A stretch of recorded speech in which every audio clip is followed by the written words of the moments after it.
We got the Sacramento Kings visiting the Utah Jazz, as we all expected an offensive game since both teams are pretty good at the offensive side of the basketball, but not the best at the defensive side of the ball. So that's what we got. Kings started over really hot as they won that first quarter 35-23, shooting 50% from the field and about a 10-point lead most of the first half. But in that third quarter, the Utah Jazz came storming back, made 4 more threes and got to the line about 5 more times, which basically had them neck and neck heading into that fourth quarter, and we had a great fourth quarter. De'Aaron Fox went off 22 points of the team's 29 points in that fourth quarter, 10 out of 10 from the field. He was incredible. Hit the game winner, had a monstrous dunk, and the ending was just wild overall. Probably all seen it. As after that they got the ball to Lauri Markkanen in the front court. He hit the 3-pointer, but it was just too late. There was just not enough time with 0.4 seconds to go, and it was called off.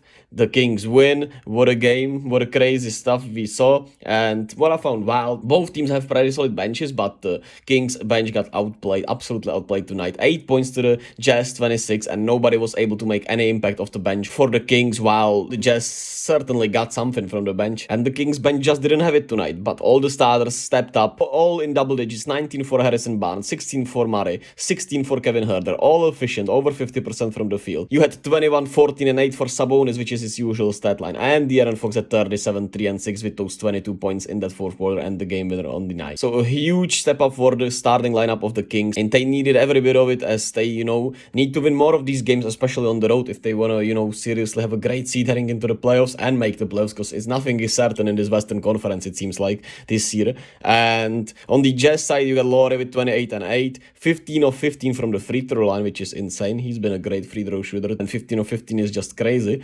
14 and 9 for my guy Jared Vanderbilt. Man, I love him. I need him on the Warriors, but that's not gonna happen probably. But otherwise, it was a really rough loss for Utah. Malik Beasley off the bench was solid. The Jazz just are slowly falling off to what we expected them to be. They're still a playing team as of right now, right? And they are probably gonna end up as a playing team, but they are slowly falling back off and probably to where they belong this year, right?